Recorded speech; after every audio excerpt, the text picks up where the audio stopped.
Yo, this is Bobby Wine, straight from Uganda. Ewaffe, Uganda. Big up that YouTube channel. Subscribe. Asubenti yosseri otuse bulungi nnyo. Sigenda bwa kalowoozo, sigenda bwa kigula logi. Information jara yosseri agifune bulungi nnyo etambule. Njagala mu sharing video. Bo sharing atuna kyofiirwa kubanga obo oyise munno agenda okuliza video eno. Obwenyi bw'ekitabo babujjako entegeeza abantu nti omukulu wazze omuntu wazze. Katwetaga video etambule nga bagisalamu omukolo mulimu gw'okusalamu. Era mwebaza nnyo abasalamu video zino ne muzisasanya ku TikTok, ku Facebook, ku WhatsApp groups, okwetola ensi yonna mwe balinyo balire ddala. Alright. Kati nga bwe nabagambye nti kano akabano group akakulira yoseriti bahabula otabasira matano wakale ensiri temuzizide nsanga bisibe. Kakozesezza ensimbi z'eggwanga okwefuula kye katali n'okuba nkazisaasaanyiza. Bwe nabagambye jjo nga tusoma ku tusoma ku 250 Master Plan nembagamba ngenda baleetera amanya g'abantu Museveni bakozesa okuziba emikukwesisi yonna gy'abayagala baleme kuyisawo mawulire era kati mbaleetedde footage w'ebifaananyi bino n'abantu abo. Nabagambye nti ayina mu mawulire ku TV International ayina abantu be ayina mu UN, ayina ku Al Jazeera, ayina ku CNN, ayina mu International Criminal Court, ayina mu World Bank, ayina mu IMF, alina mu European countries, ayina mukyala wamuyita Million Black mu manyo yakwataganya EU countries zonna. Then kuliko omuyindi ali mu ggwanga lya Bungereza bamuyita Lord Puppet. Oyo musajja atera okwogera omuyindi oyo muddugavu oyo. Oyo newe ayinamu musajja we gobagoba mu kanisa Sentamu olw'okuzibira ebyama by'okusiyaga abaana mu kanisa ya Bungereza. Olwo Sentamu bamugoba mugala wa Kayanja bamugoba. Kuliko mukyala we biri byanyima naye gyali. Ayina abantu bangi nnyo basasula. Nabagambye nti kati abantu batakyasobola basasula. Kati agezaako nnyo okuyita mu underground okusasula buli muntu yenna asoboka nga amuwe ssente etono naddanga agenda mu komenti wansi nga asindise batabanganya ngamba be ogenda mu nsi ez'enjawulo. Nga bwe twalabye nti mu Amerika mukulu Jim Muhwezi ne munne Emikatabazi babadde mu kibuga babadde mu kisaze bayita Boston ne balekayo ensimbi nga bamaze n'okusiga buli kimu kye baasize. Kano ke message kenjagala okusooka okuwa mukyala afande Momo. Kansule nti oli bulungi obaka wange wabufunye. Mukyala Momo tobadde nnyo active ku social media era nga totera kuwandiika nnyo naye njala kubuuza ki ekikugoba. Nze okusaba kwenkwadde kutono nagambye munnange resigninga nga community leader. Bw'obanga wasoma era ng'oli mu America ensi emanya amateeka nti omukulembeze bw'akola ensobi aresigninga. Mukyala Momo nakusabye resigninga as a community leader. Tolina kyogenda okuggyako ng'olina mission enneekusifu. Noba tolina mission enneekusifu nga wasoma era ng'oli respected woman nkusaba nagambye nakuwadde 7 working information yonna nagifunye yonna ekukwatako okuva olugoye lw'oyambadde empale y'omunda gwe wennyini ebikolo by'okoze bye weekoze abaana bo baganda bo biki byonna nga n'omu ku baganda bo empapula z'akoleramu akoleza mu mpapula zizo nga tayina mpapula byonna mbirina babimpadde nzisibira mu America ne information ngifunye naye saagala kuswaza nagenze siswaza bakyala. Afande Momo mu America nakugambye munnange we Boston nagambye resigning nga community leader office ogidiza bakulonda kubanga wakoze ensobi. Tosobola kuddira basajja abanywa omusaayi n'obakoleta mu community ng'omufudde member. Reason being wakoze n'ensobi okuddira meya abedde bannayuganda ebbanga lyonna nga bajja omukabira erizibu nga Uganda ebatulugunya n'omuleeta omuteeke mu kamera omukubisa ekifaananyi kirage kuba Museveni ekyayagala. Nti ne komenti e Boston yagifunye era ne meya yamufunye. Oyo mukyala singa banamubuulira olugero olutuufu. Jim Muhwezi gw'omutadde mu kifaananyi na yaani n'ebintu byagenda okukola. Mukyala Momo nkulayirira nti n'omukyala yagenda kukyawa ojja kubulwako owonywa amazzi. Kati nakusabye nti resigning nga community leader. Ne bwawana message wandiise nnyingi nnyo opapa ojja kukoleramu ensobi nnyingi nnyo. Ojja natuuka okuwemulanga ate tuwemulangako kubanga pressure na nyingi. You made a mistake. Ne oganye okwetonda, oganye okuresigning. Nakugambye lwakusatu lwenkuwadde. That is next week. Bw'otava ku bw'ota resigning nga community leader, nina kujja nkwabye. Nze sina kyenkwegulyako nkubuulira mazima. Omukyala wamutadde mu buzibu meeya, ensi etandise omulamu ebituli, mukazi wattu ayabe bannayuganda emyaka gyonna.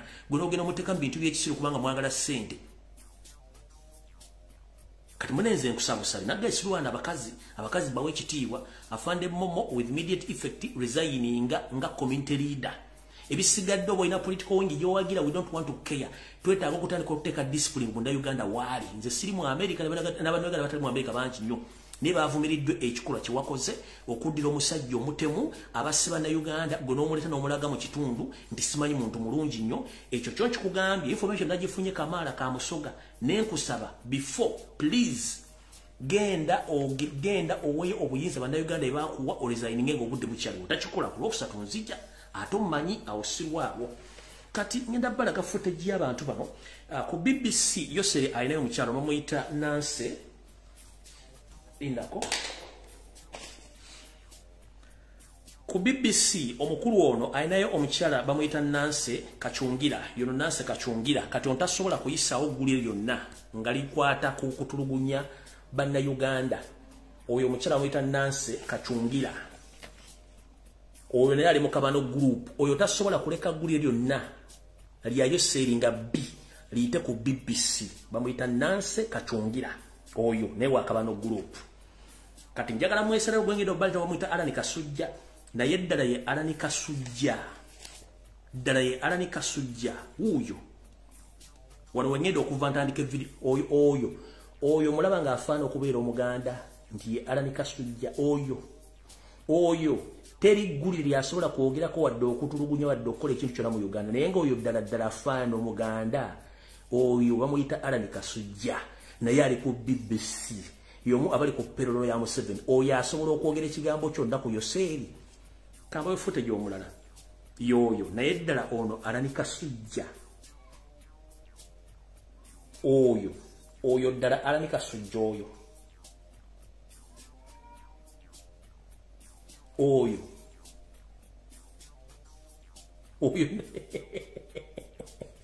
kati sigenda kubamalira budde katugende ku mboozi eyatulese alright you see bubanga ogoba musajja mukulu lekanga mwezi n'akuzza bwe bakuwaana okudduka ate toyitawo olina kkoma munnanga akamanyiro kakuzira kasusse tosobola kuddira ekisu ekyakukuza okutuusaawo ate n'okifuula nti kyakifuula nnenge tekirina makulu munnanga abaganda obasiba mazeewo bagobye ku ttaka ate gw'omala gw'ogenda weefuula nti gwa bataasa byonna tubimanyi kubanga tugimukulamu ebintu mujja mwegonza era nga baga nti lugonda majja ebiddako beera bizibu nnyo era kibanga ekifaananako nga bw'ogamba nti golo otudde munnange otuuka ozibanja ate osituka kati naawe Yoseri n'akabinjako abakabano mwefudde ekizibu mutta omuganda okubula omusaanyawo naye njala kujjukiza Yoseri bwali wakajja mu 1987 munnange bakutimbiranga ebitooke ebiyitirirwa abantu ne basimba ku makubo okuva gy'otandikire n'egyokoma era ng'abantu bakwagala nnyo naye olw'okuba nti mwalina enteekateeka yammwe namutaayika ey'okutandika okunyiga bannayuganda naddala abaganda ekitooliro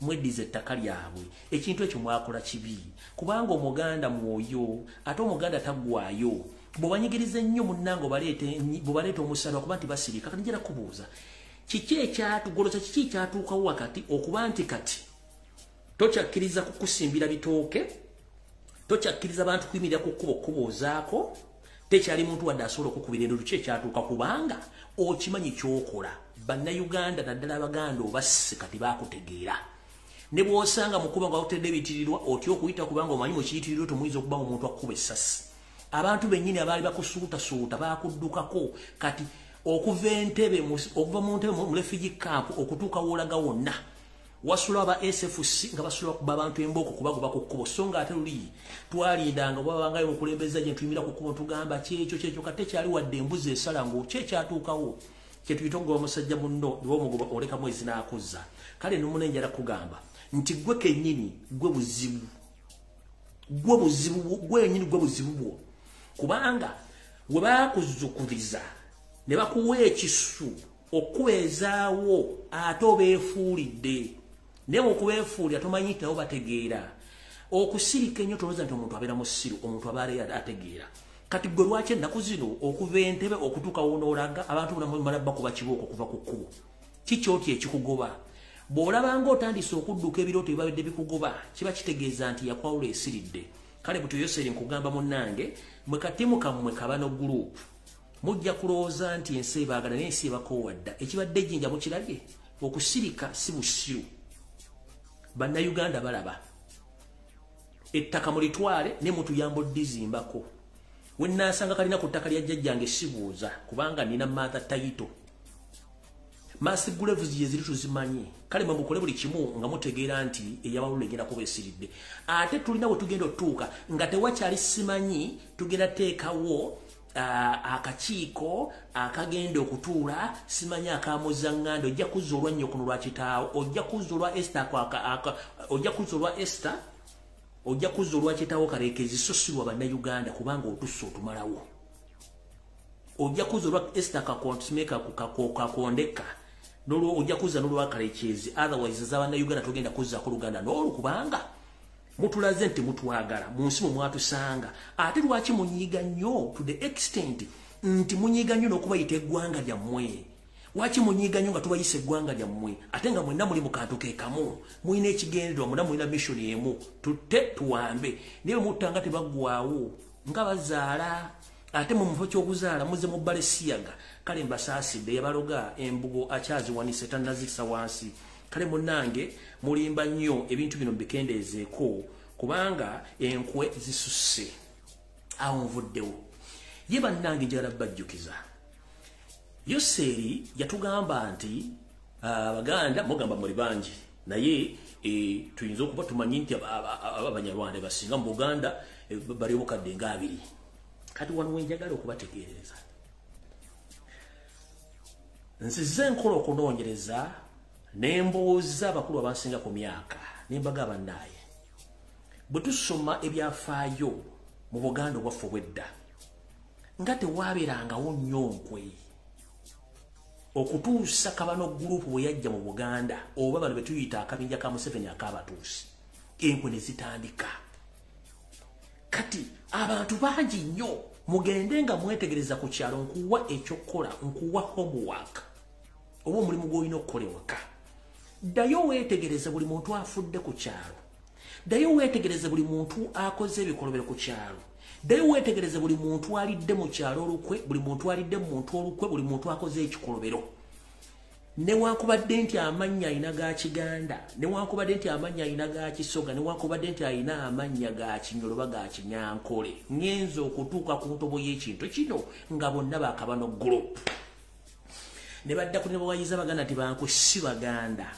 eno Kabano group eyeetuma amannya bannakirijja bannakiganda bano ba Ada ne Kasujja simanyi baani bonna naye ng'ekituufu enkwe zaabwe nakati bw'ozitunira nti Museveni yamukweka mu kisasi abaana be yabatta n'atabako kyabakolera kati weebuuze baani abadde balya mu Buganda olukwe be tuyita mbu simanyi mu Abaganda balina enkwe no ebyafa ebya Buganda bikulaga nti Obuganda bwazimbibwa ng'Obuganda nga tukwataganira wamu singa Obuganda bwalina enkwe nga Museveni bwazogera n'abantu abatumanyira ku makya batusimbirako amannyo nga Maguji ekokoola ebyayimo ssubi Obuganda bwandibadde tebugaziwa Obuganda bwandibadde tebubeerawo mpaka na leero mpaka nga Kabano group emaze okuyingira gye baave wabo nga bajja bazunga ng'omukka gw'omu ovulo ne batandika okwetuuma amanya gaffe ne batandika okukola ebikololo n'enkwezenge we bagambira ti Omuganda alina enkwe si Muganda nedda kano Kabano group akeetuma amanya g'Ekiganda ag'Ekisoga ag'Ekinyolo ag'Ekitulo ag'Ekinyankole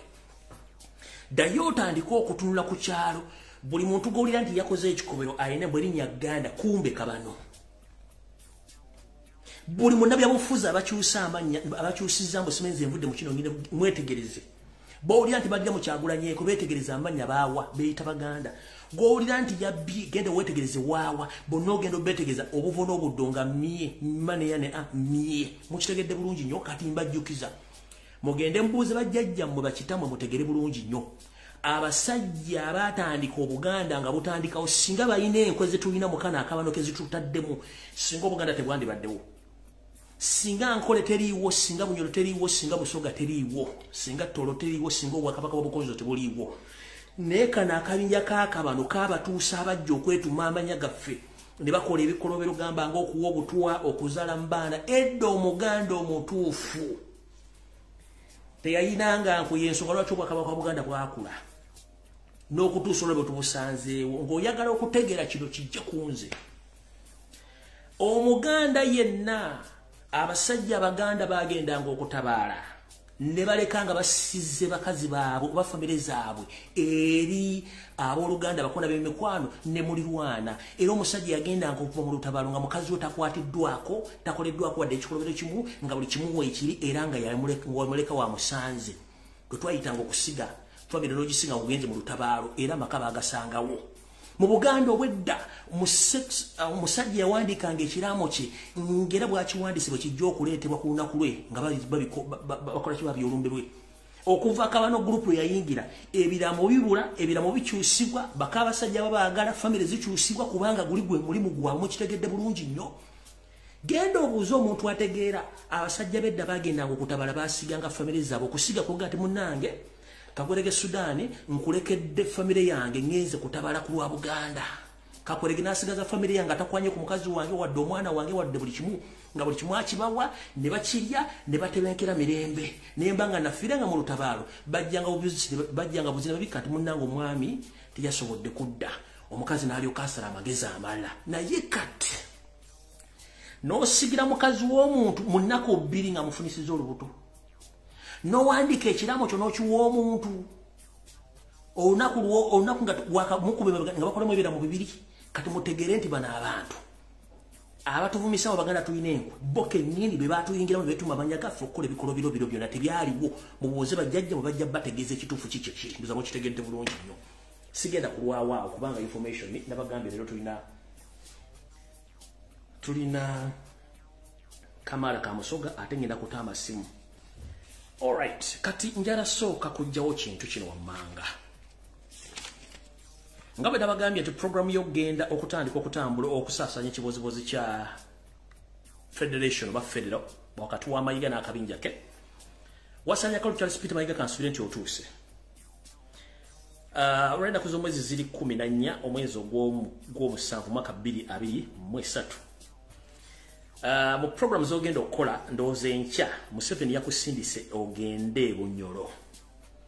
Ngera tegeeza mwena bannayuganda n'Abaganda nti omukulu ono enkya agenda Bunyoro Bwakabaka bwa Bunyoro netagenda Bwakabaka mpozi ganayitayo buyisi agenda mu oil fields zonna we ziri alambule bwamala okulambula already basindiseeyo dda timu yasooseeyo dda gyeri mu field eri mu kukola buli kimu enteekateeka ono wanaatuukira ono ekimutwala Bunyoro kwe kulaba okukola survey n'okuleeta amawulire agalaga nti ebintu Museveni byakola naddala Bunyoro okusima amafuta era n'Obwakabaka bwa Buganda bibiwagira buli kimu kigende mu maaso tewabaawo omuntu asabotaginga enteekateeka ya kusima amafuta Bunyoro.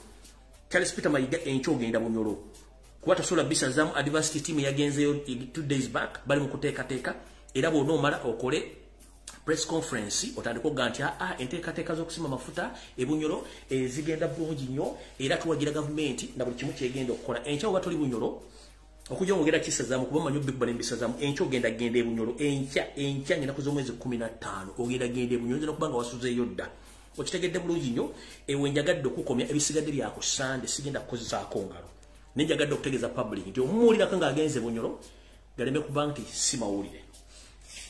Alright, kati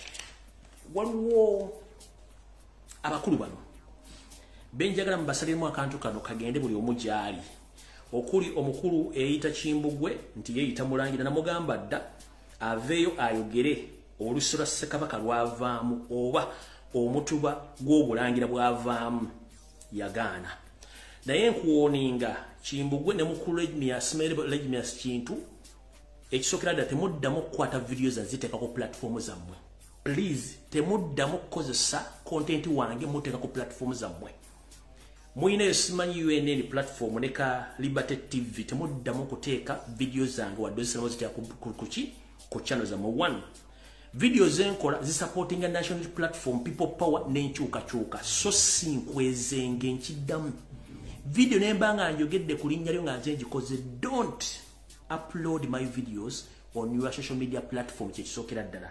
Ekyokubiri tumanyi nti mwasasulwa to divert people mweyita ba intellectuals kati gweyita intellectual omu oli muzeeyi Kintu ayina emyaka bagenda mu 7 plus obadde ebyobufuzi almost the entire life of yours tobera nkuwadde chairman LC1 tolidinga kuwadde kibiina ky'ebyobufuzi naye olwokuba nti gwe kennyini mubadde mukola mu system ngoloze nsi kisobola kumanya nti mukola mu system omukera ne movement Robert Kyagulanyi Center mukuwulira nako ne wano tukulaba ng'olinamu ku bakano group 1 wano tukulaba huyo oyesigwe ng'olire Kagame siye gwawo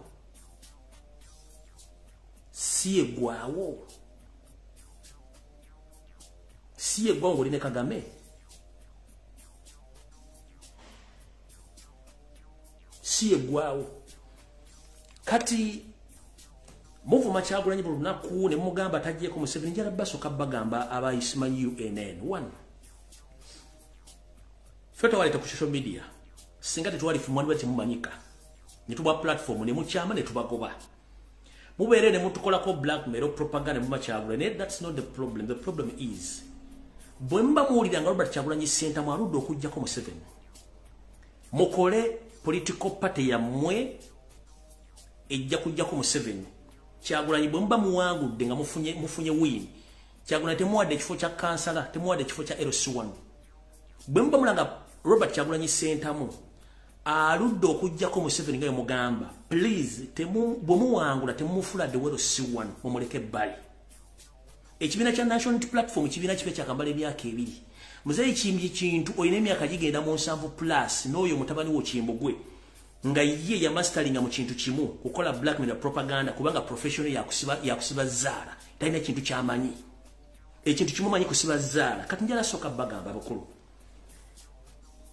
namwe akabijja kamwe konna muteekayo videos zaffe ne muziteekayo nga muzi compare nga muzi treating nga n'ebintu byemwagala njala bagamba abamu wali muwagira Robert Kyagulanyi Center mu naye olw'okuba nti ebiseera bisinga batugamba nti okusika kutu kubeera kw'abakazi nedda okusika kutu n'ebyobufuzi gyebiri nti eri abantu abasikibwa ku matu ne batuwaliwo bati kati mulimu abantu basika ku matu ne bava mu struggle ne badda ku side eri ya Kimbugwe which is okay kubanga buli mwayina entegerayo kati kubanga ali mu struggle mu kusooka ng'owagira Robert Kyagulanyi Center mu ajjako Museveni ebyaliwo ne bibeerawo ate ne bakusika kutu ng'embuzi gye batwala ku muddo n'okyuka mbu kati ate owagira Kimbugwe atavuma Kyagulanyi kati ate Museveni mwamuvaako mwali muze kuwagira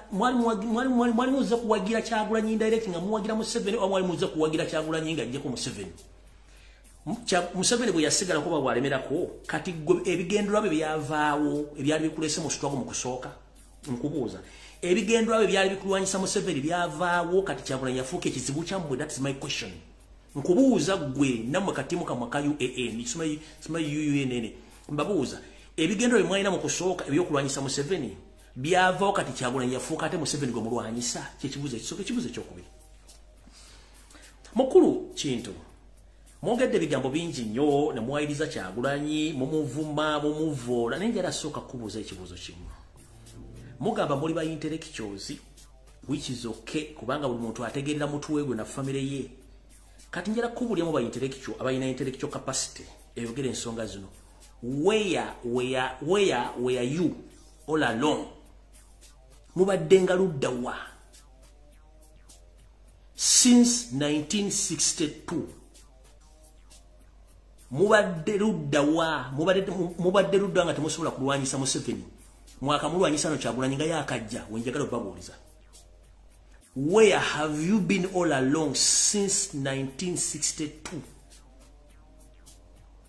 oba ekyo kiri wala okuva mu 1996 mubadde ludda wa njagala mukulu kintu njagala oleteyo video nga ya myaka 5 emabega ng'olwanyisa Museveni obanga ya myaka 10 ng'olwanyisa Museveni Kimbugwe njagala oleteyo video emo nga ya myaka 5 emabega ng'olwanyisa Museveni neze munda zivuma Robert Kyagulanyi Center Monday to Friday Kyagulanyi yali mu state house Entebbe oba Kyagulanyi yabalemesezza okukola emirimu gyammwe njaga Museveni amaze mbuyize myaka 3 njagala muleteyo video emu nga ya myaka 10 bega mbadde mu kulisa Museveni vako fabazi wano jone tujja ku social media nga twetwa amulwanyisa dda erirudda wateliwo kitegeeza muyina ekigendero ekikusike kyemulina kuba basirika ku Robert Kyagulanyi Center mu kati ba intellectual abayina intellectual capacity ngenda bagamba nti bobanga goba musajja muno lekanga mwezi nakuza wano mukole ekibiina ekyammwe mujjeko Museveni Kyagulanyi temuwanga kifo 2 mugambye mbu Robert Kyagulanyi Center mu ali receiving sente nyingi okuva mu government era mbu tasobola kujjako Museveni kati mukulu mwe njagala babuuza bwacha kontasobola kujjako Museveni mukozeewo kyo mujjako kye kisoke kyokubiri mumanyi amateeka n'ebiragiro ebyobufuzi naddala political parties engeri gye zitambuza mu mimiro gyazo njala babuuza bwe mugala Robert Kyagulanyi Ssentamu afuna ssente nnyo mu political party njagala mukola ne state njagala mugigambe ebaweeyo payslip emu ngeri Kenya Robert Kyagulanyi Ssentamu nga receiving sente nga president w'ekibiina kya national platform payslip emu ngeva mu government mukulu kintu ne kimbugwe njala mumpe payslip emu nga Robert Kyagulanyi Ssentamu asayinize ko nti nfunye omusaala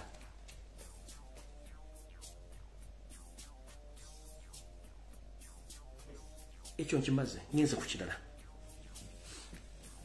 mugenda mu maaso ne mugamba nti nupu ya Museveni maybe kibi era tejjasobola kujjako musitesobola kujjako nupu ya Museveni tebasobola mujjako maybe kibi njala babuuza bw'olaba ekintu ng'ate tokitegeera oli waddembo kivaamu gwe n'okola ekikyo ngera basa obanga nupu ya Museveni mutuyambe mukole ekibiina ekyammwe mukitambuzenga mmwe kubanga otujja kutegeera nti nammwe mulina amaanyi ekirala nze nalibadde sibawabudde nenjala babuuza mwogedde bigambo bingi Kyagulanyi afuna ssente mu gavumenti biki njala babuuza bakulu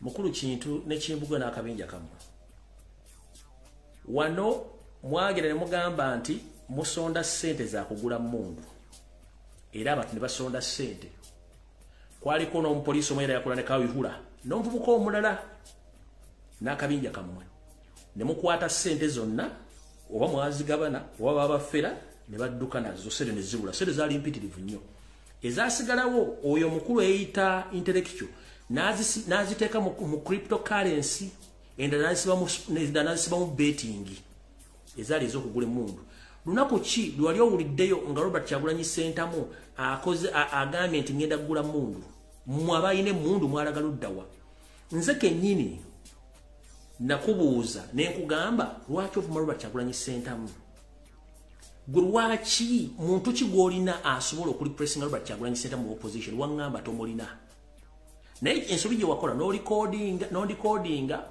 n'osindika information ku seemwayi ne iso voice note nenzirira ng'eva ate mu sources zange nentegeeza public kigenda okuzuuka nga buli muntu yenna yakubira essimu ku live secretary biki byonna details ze bwali ozibwadde gavumenti nga bazirina abaana bangi abakwatibwa bwe mwali muli ku luutwinze nti mwagala kujjako gavumenti naye ng'ate abaana wali kyo kimanyi bulungi nnyo nti mwali mukola database yakukwatisa baana abo era baakwatibwa bwino waali ekyo njagala abantu bakitegeere naye nga mmwe mwagamba nti mukola ki mugenda kugula mundu teri gavumenti ya dikiteta mu Africa esobola kuwulira muntu nayimirira ku live n'agamba nti tuline mundu era tuwandika n'abasirikale ne batasindika Interpol kujja kukwata oba kusindika mattano oba mukage yaawo kutandika kunoonyerezaako baali bakunoonyerezaako nga n'omwaka oguwedde obanga guno gutandika wagenda e Kampala okuziika nnyoko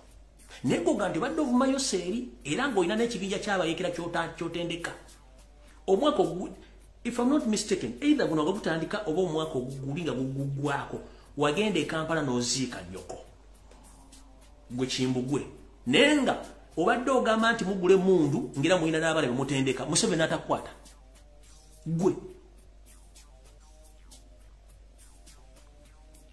mwe mwalugulidde ku pata ffe twaba esonyiwa ne kagulupu kammwe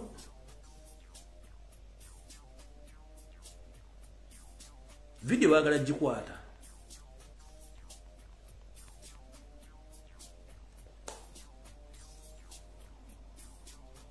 mwe mwalutandise ffe twaba esonyiwa dda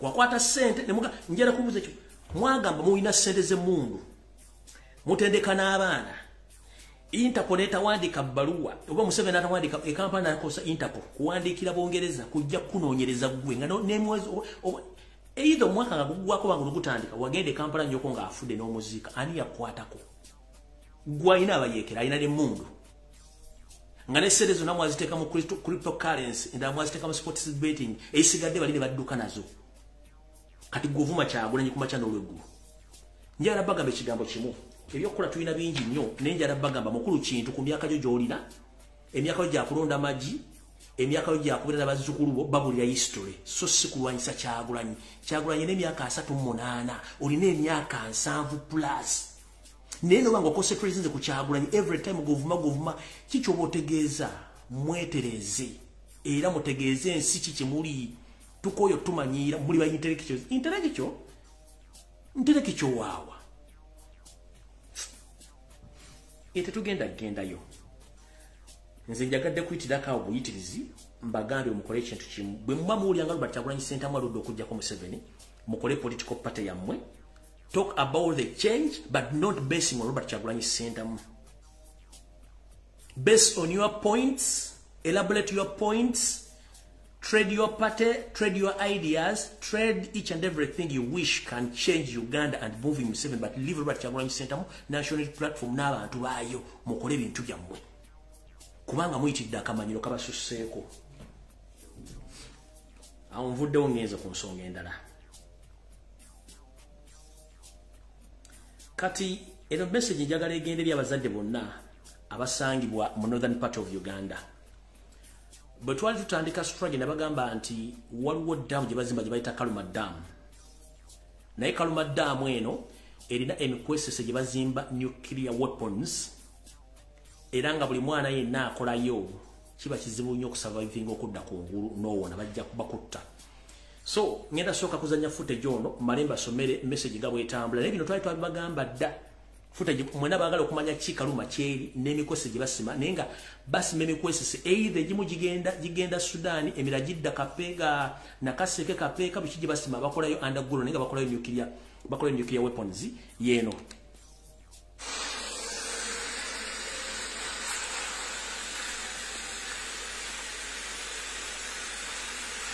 Eyo Kaluma Dam project naye eyo wansi tokolerayo nodda tosobola kudda.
Twabagamba footage yo tujja mufuna fine tumufunye tumbategezeza eyo program nene nnyo erimu abachina ku lwa Museveni nga bagezaako nnyo gati bazimba dam kumbe banyina nuclear program zibazimba wansi eyo. Kati message njala gende eri mwenna abantu mu northern. This message goes direct to all parents in the northern part of Uganda. If you have your daughter or your son who was employed under that project of Kaluma Dam, please, and you've taken long without seeing him or her, just get to know that your son or your daughter was killed and buried within this project. So Kaluma Dam project fall is all you know about, dear. Take a look here. Please, this is the blood constructed underground in Uganda from somewhere to somewhere.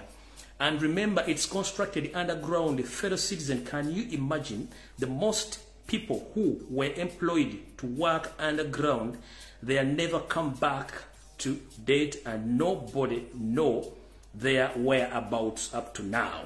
Muchudde bulungi bagambye nti bazimba emikwesese egitambulira ddala okutuuka gye batamanyi na gye giraga. Naye bakugamba nti buli mwana yenna agenda okukola wantu eyo tasobola kudda era tamanyi wagyali. Your children of Ludugula, Madi, Kakwa, Alinga, Acholi, Alu, Lango, Teso, Karamoja, up to Bunyoro, land of Kiriandongo, Masindi, Hoima, all your children who were recruited never returned to their families.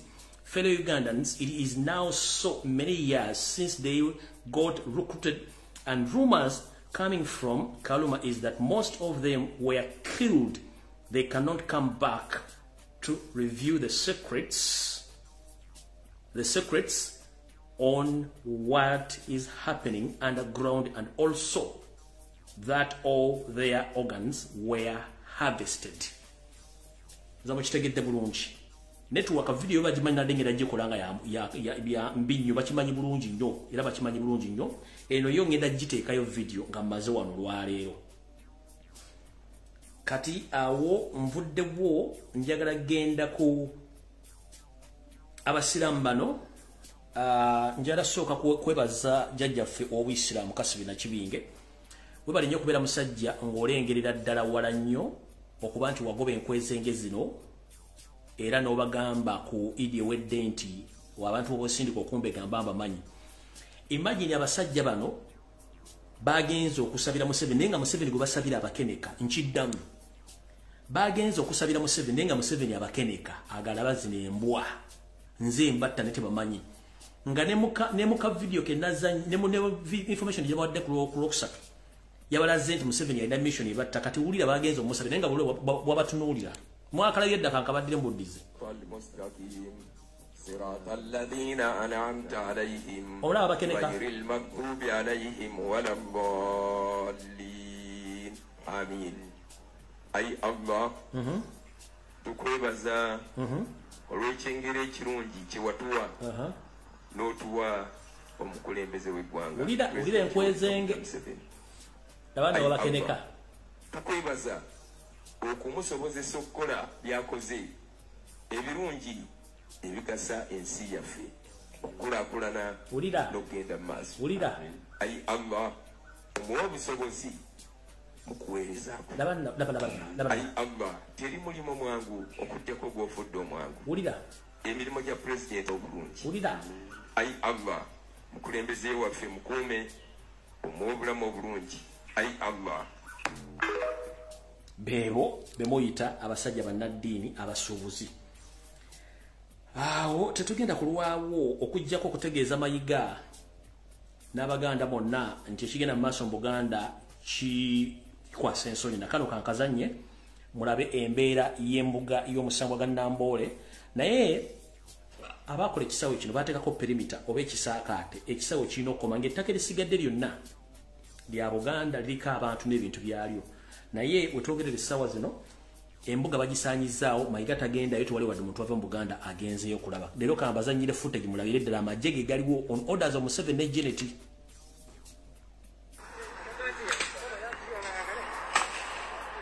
Ago magye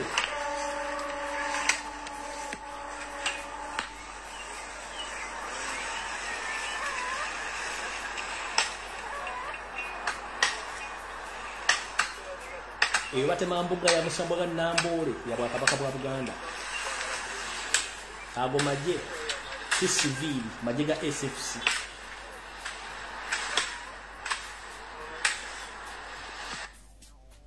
Kale kati ngenda kozesa eddakiika 10 nsooke nfundikire voice note eno eya Toastmaster Dynasty ntamasimu.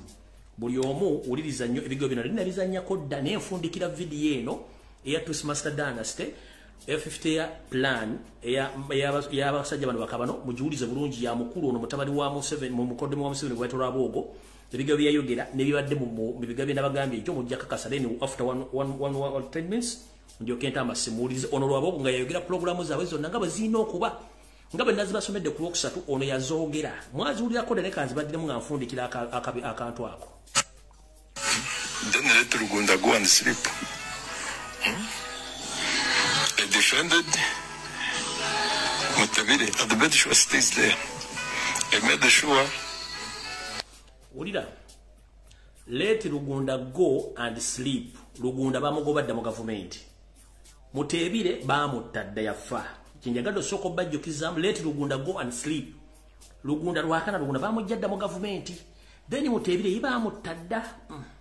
Sure. Mwakanezi gets the contract going. You get it is a sick man. Any time he will be dying. It's going to reach a time when he needs chemotherapy. But you know, when you start chemotherapy, you are dead. You are literally dead. Then actually, I told him never go for chemotherapy.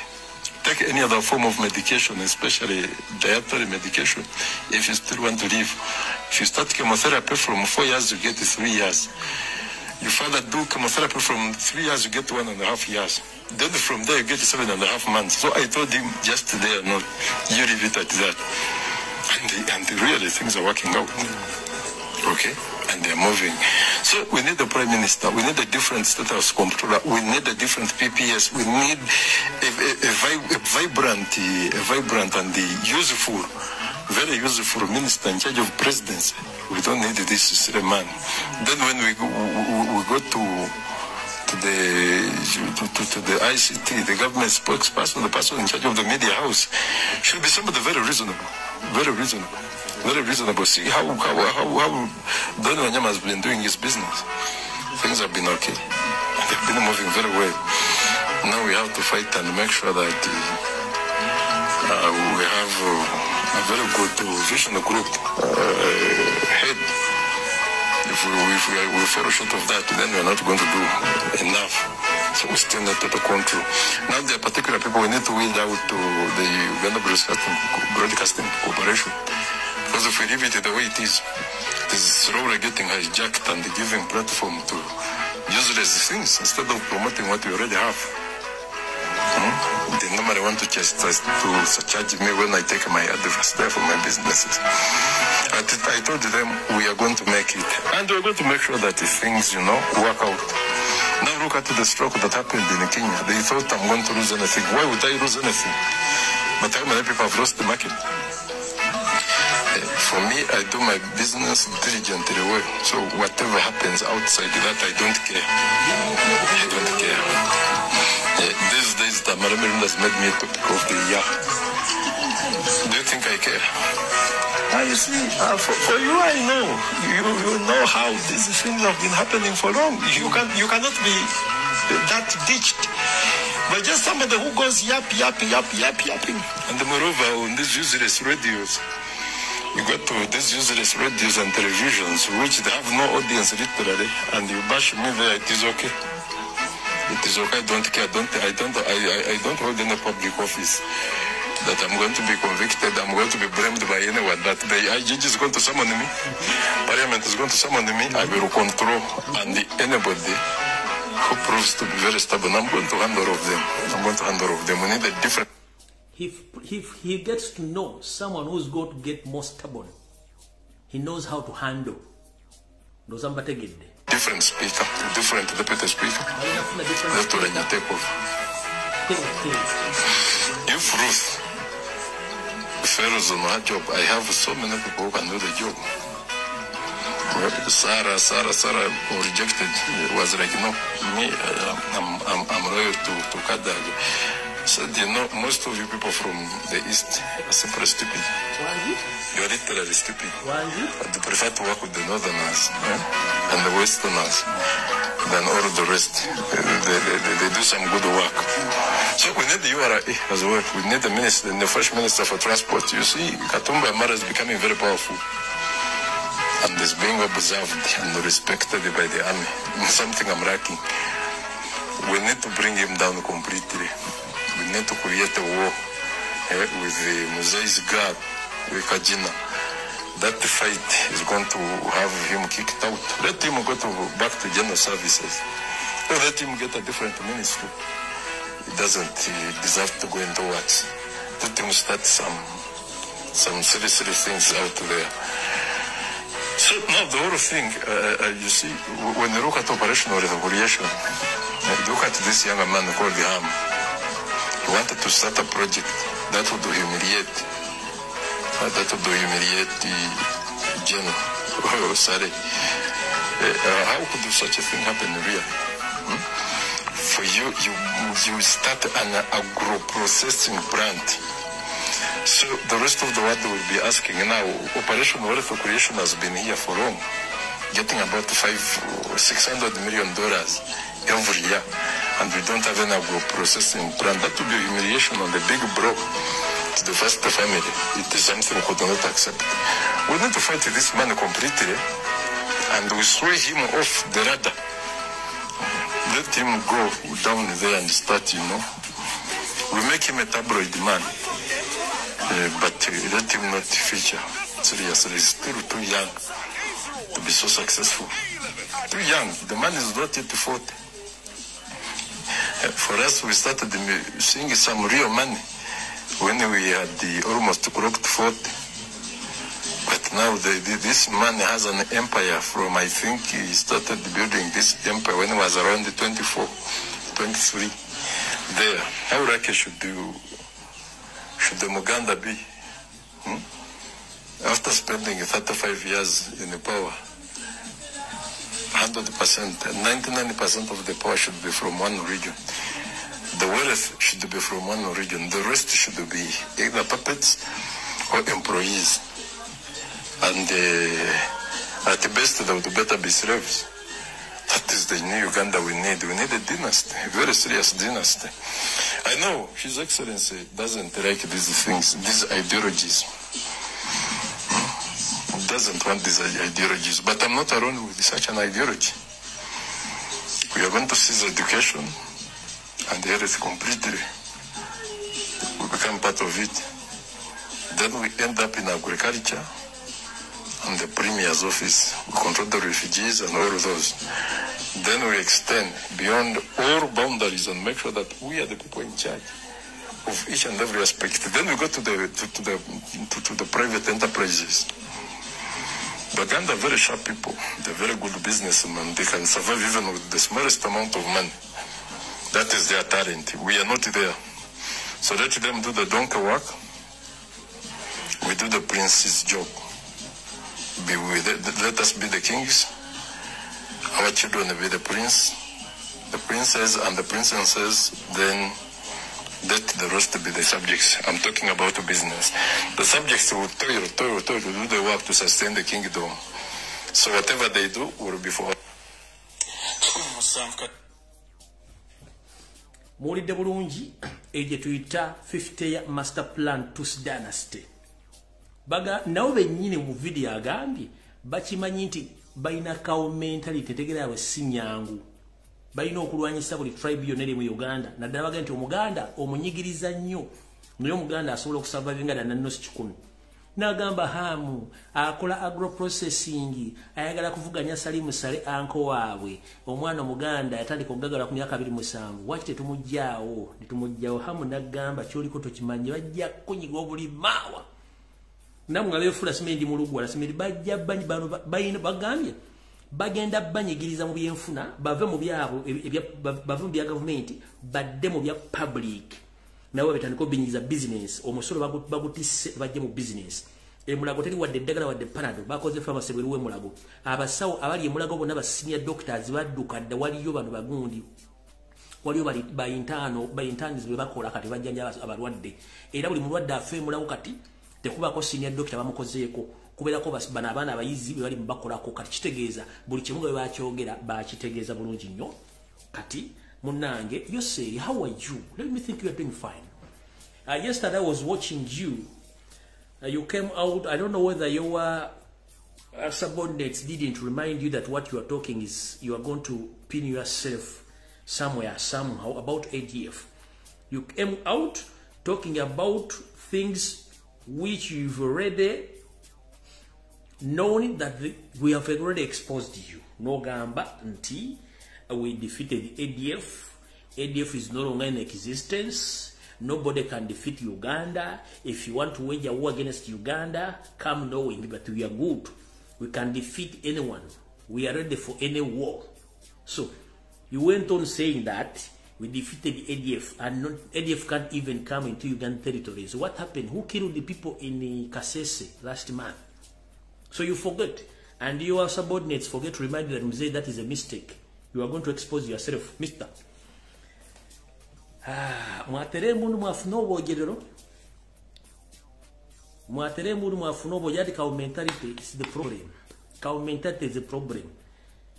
You forgot that you exposed yourself on the national TV saying that you defeated the ADF, but previously you said that the ADF is the one attacked Kasesa and killed the students. Kale nkutumiddeko nnyo bana bakulya mu ngalo bagambe tunakola bakujjukiza oyinza n'okubanga ebintu byasomye bya last year bwe baserabidde. You said you crushed ADF. So ani yalumba Kasesa okutta abayizi ate ne weerabira nti yali ADF yali gwe kennyini ng'agolagidde SFC anda akayihura muhoozi kahanga muhanga. So mukulu ndowooza bino ebintu ebimu mentality abajjudde ne munaatwala buli kimu. The end of the day mugenda bbire kabaka wate musobola, you can't manage, temuna kye musobola. Kati osigenda kulwawo kujja kugamba nti ebintu speech gye wawadde jjo oba yali ya last year nga weerabidde nga Mugabe bwe yakola. Mugabe yajjanga olumu ne speeches yayogera emyezi ebiri najjene n'agisoma. Kati naye wootuuse oba speech wasomye ya mwaka guwedde oba yaluli simanyi kubanga wagambye wa defending ADF ate omwezi ogwedde wagamba ati ate ADF yatulumbye netta abaana. So who is fooling who? Mister ngono mukodo mwoga nti abaganda bali clever nnyo tetubasobola kana mukimanyi mulina cow mentality. So mukulu Nadduli, senior Nadduli, tata wange wono bakanjala bugende wuwo. Oli musajja Muganda atuludde emyaka. Olina ettaka liwera square miles ziwera ndoza 2 ku 3. Already kubaddeko abatuuze bayina endagaano za bayina n'ebyapa byabwe. Naye oyagala kweddiza ttaka eryo bagobako gwe ttaka toliguze Salimu Sale. Omusango guli mu kooti e Luweero naye gulinamu influence ya Salimu Sale nga mwagala kujjako abantu bonna abazaaliddeko abaagula ettaka eryo mu butuufu nga gula okuba okaddiye oyagala. Oli musajja Muganda oguza otya ettaka abasajja Banyarwanda okujja nga naawe olina okujjako nga naawe olimu akabano. Famire zintuukiridde okuva e Luweero bayina ebyapa byabwe kumata ku ttaka eryo kwe batudde, bayina endagaano babaddeko, bayinako ebijja. Naye ettaka oli mu kooti okuguba n'abatuuze tebatugenda genda na ttaka eryo. Haji oli musajja Muganda, Baganda tebatundanga ttaka. Olina abazzukulu Baganda bano bogoba ku ttaka mutandika ogenda mu kooti otandika obaga nti babajjako kubanga ettaka yaladduguza Salimu Sale. Ofa kinensi Haji Nadduli. Era Haji Nadduli njala kubuuza ekibuuzo kimu. Emyaka gy'omaze ng'owagira Museveni yattane mutabani w'Ojjakana Nadduli n'abaana abalala nga gwe kennyini okimanyi nti mwatuula mu Kasaka ne musibaga Obuganda ne musibaga buli kimu nga mukolerera Museveni. Oyagala kuŋŋamba nti ebintu byonna bye mwakola tosobola kukwatagana ne Baganda banno ne mudde musumulula ebikoligo byonna bye mwasiba Buganda n'abaana ba Buganda ne Uganda yonna. Bw'obanga oyagala enkyukakyuka nga nawe tuli mu kabano gurupu. Ntandise okubuusabuusa ebintu byo Haji Nadduli wandibanga naawe omugwe kabano group if I'm not mistaken. Teri musajja Muganda asobola kulanga Baganda banne babasaanyaawo ng'omanye ebintu ebyakolebwa okuleeta Museveni muyinza nga walimu mu Busaka waliyo n'otakubira Kyagulanyi mugamba oba omuntu yenna omugamba nti Abaganda batumalawo tugende tusumulule bye twasibira Museveni n'otakyogerako. Ntandise okubuusabuusa Haji Nadduli goli Muganda mutuufu. Oli historical oyinza okuba nga omanyi naye ntandise okubuusabuusa ebintu byonna Nadduli. Batta omwana wo ne bakuwa obukadde 10. Recent bwagenda ne bakuwa obukadde 8. Nasimba kumanya bakuwa obukadde bakwasajja bwogera bakuwa obukadde 8 ng'okukubagiza ng'ovudde ku buli kumu bakuleetera n'okyuka naye ng'okyukira ku Baganda banno abali mu kuttibwa. Kati oli ku Baganda banno oyagala bagoba ku ttaka balina ebyapa balina buli kimu naye ng'ettaka ly'ogenda oguza Salimu Sale ttaka lituddeko Baganda banno b'otutte mu makooti. Era ng'essaazi nomukolagana n'abalamuzi okugoba abantu awo ku ttaka gw'oyagala badde ludda Baganda banno. Ntandise okubuusabuusa Haji Nadduli oba oli Muganda oli gino tebasobola kutta baganda banno nga n'olutalo luwera abantu bosinga obungi bali baganda abattibwa noba nga tosobola kukwatagana baganda banno kulaba ngeri gye musobola kujjako miziziko Museveni gye mwamusibira nga musibaga Obuganda.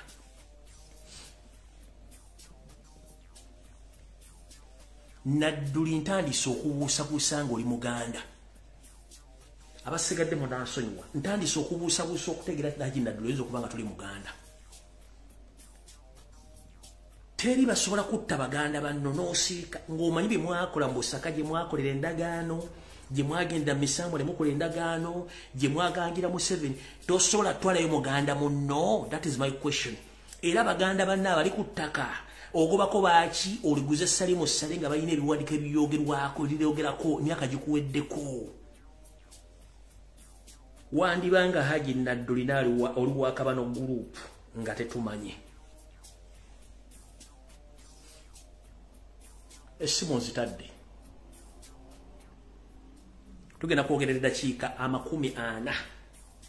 Lwakiri nja giddamu video gibawa open loop olunaku lwa nze kati simu ngitadde.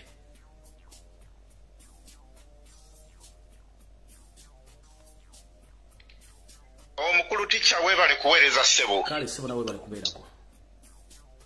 Tusiimye kaakati nze kantunkire ku nsonga nze ekibuyaga bomu nkyusa program za siimwe okuziiza mu Lusoga buli z'abaateeseye ensonga enkulu. Kaakati nze ensonga zange zigenda kubeera bbiri. Ensooka tulina ffe bakakwerege tutegeseyo okwekalakaasa e London ku gundi ku Uganda Embassy Justin bakakwerege yokka kubanga chapter tunabulizaako kale njagala okubira omulanga abo bonna abasobola okujja ku Lwokutaano nga 21 Lwokutaano olujja tufunye olukusa okuva ku police tugenda kwekalakaasa tubashyira kubye kasese by'okutta abaana byonna mujje buli asobola tutandika saawa 5 tumaliriza saawa 11 ekyo mbadde njagala kiyisaawo. Kati ekyokubiri waliwo ebintu bye twabuuza kuli omwaka nga guggwako 2022 bwe twagenda okumiitinga babaka ba parliament nenjogerako wano nga njogerako ku Nakabaano oyo ow'omu London nga ya meetinga mpuuga n'amuwa ssente okulwanisa abantu ba bloga ba NUP okusingira ddala Lumbuye. Anyway byabuuzibwako abo abantu nga babibuusabuusa nga njogera naye kati nsuubira ebintu babirabire. Era waliwo eyavaayo n'agamba nti mpuuga tasobola kuleeta ssente n'aziwa Nakabaano Lady Nakabaano ali mu London toyinza kuyisaawo ssente. Naye kati buli kintu kyonna ekyayogerwa era Nakabaano mwennyini oyo yabadde akuba ebyobutwa. Nakabaano yabadde akuwakanya ng'owa security alert eba security alert bituyamba ki? Obutwa abantu tufiiriddwa abantu mu London abantu bangi bafudde. Naye kati tutegedde Nakabaano yagaba obutwa. Nakabaano yatuttira abantu baffe mu London era Nakabaano akoze kinene ekyokukakkanya abantu bonna alina akagurupu ke yakwatako nga ko tekayingira mu kwekalakaasa era nga tekagenda ng'ekintu kyonna kyonna ekikwatibwako mu kwekalakaasa Nakabaano yabikuba wansi. Naye time Lutero teacher webale kuleeta ebintu bino wabigamba abantu ne balowooza nti olimba naffe ne tubaye ne twogera abantu ne balowooza naye kati mulabidde woddala Nakabaano yakawa abantu obutwa mu London. Kibuyaga bomu bannaye mujje tubeereyo Olwokutaano ne ku Facebook yange mbeerayo nga nkyusa program okuziza mu Lusoga. Mwebale. Hello. Sebo. Hello teacher. Jibale ko sebo. Jibale ko teacher. Kale sebo nawe jibale ko sebo. Webale ko ereza teacher. Kale sebo. Kaze Solomon okusinzira wanerwero. Ensonga yange teacher. Nyongera okwongera n'okutegeeza Obuganda ne tugamba abasajja bano bannaye kwe nga zisuse Haji Nadduli wandibadde olaba kye bakukoze ebisinga okuluma lwaki mulyamu baganda bannaffe nkwe bantu mmwe n'ekirala teacher abasajja bano basusse nnyo okujoga boda bazifuukidde boda ne gundi wano ekinnawataka oluguudo lwa train lwonna balugyewo batandise kukifuula kigundi Uganda eggooba naye bannayuganda muzuukuke eggwanga liggwawo n'Obuganda buggwawo era nyongera okukubiriza eso.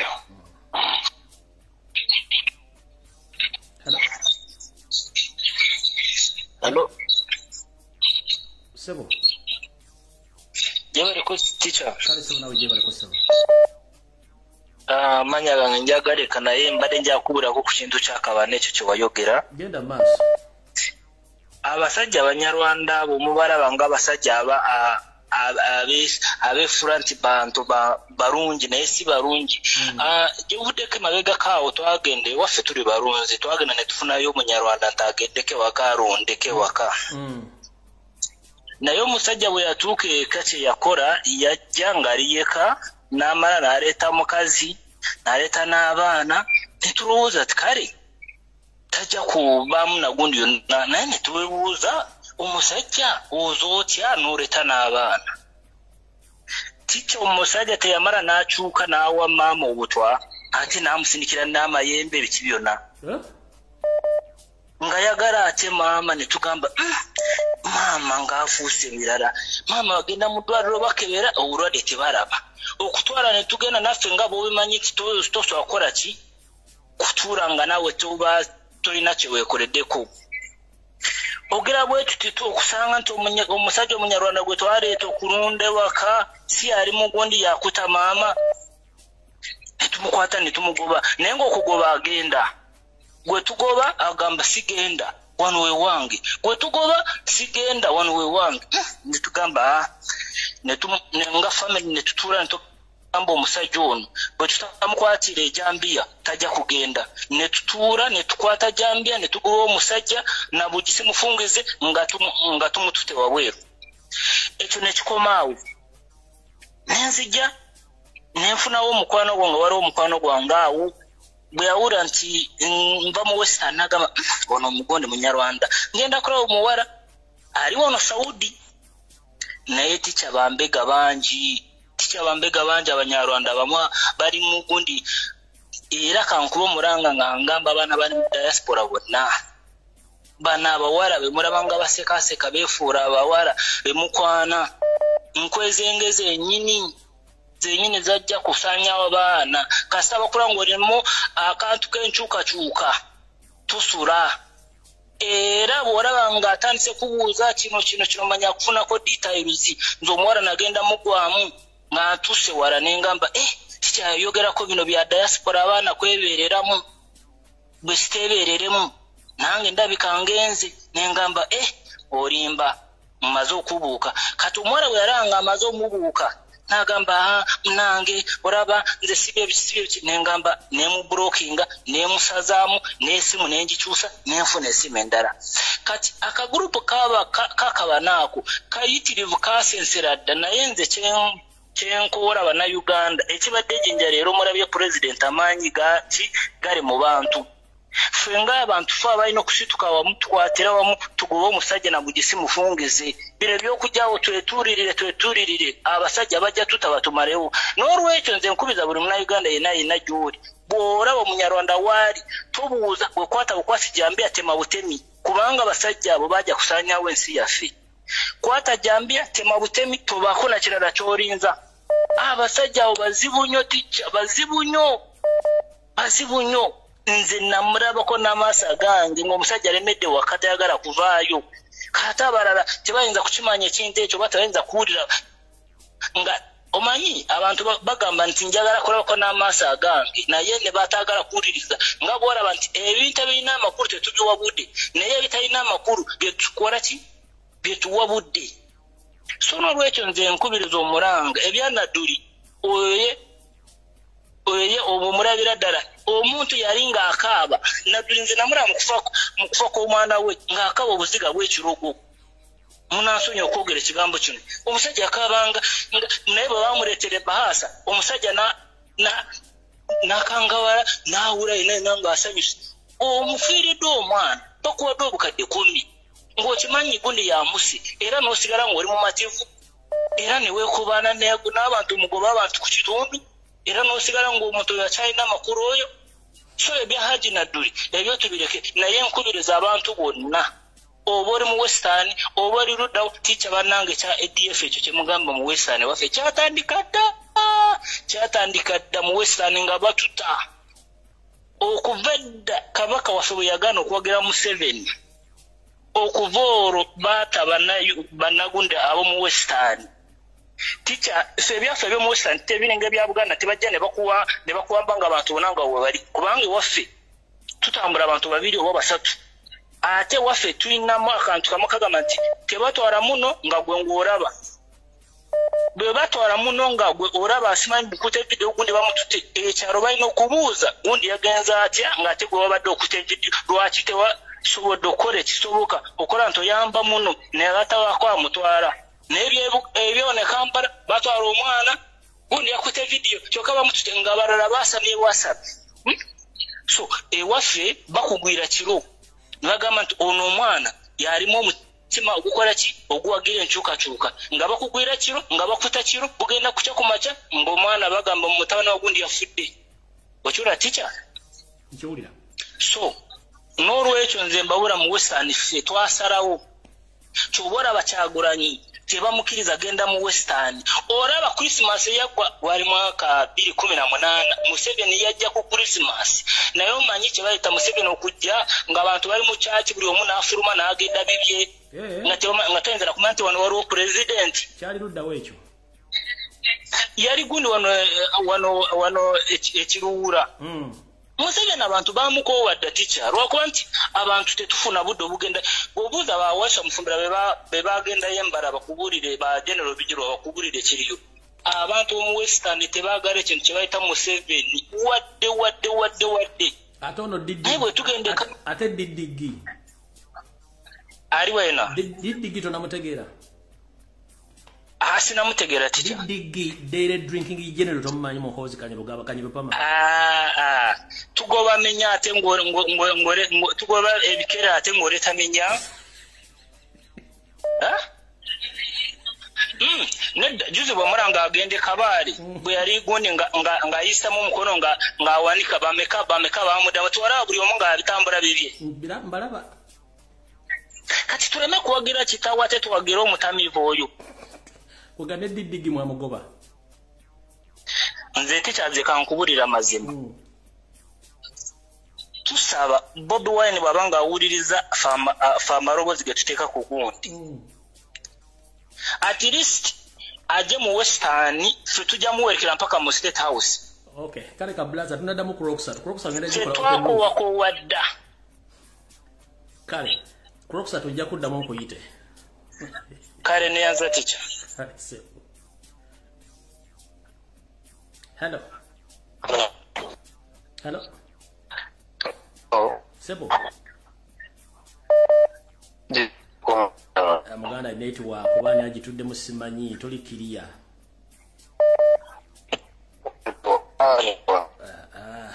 Tuyira obudde butono. Hello. Nkale Sebo nawe gye baliko Sebo. Balamusizaako ne bannankyukakyuka bannange bonna kutu guno gwa LBS TV era mwebale nnyo obutaba mu nsi yemu bali kwagala nsi yaffe Uganda. Dakiika 2 tuyite mu bwangu.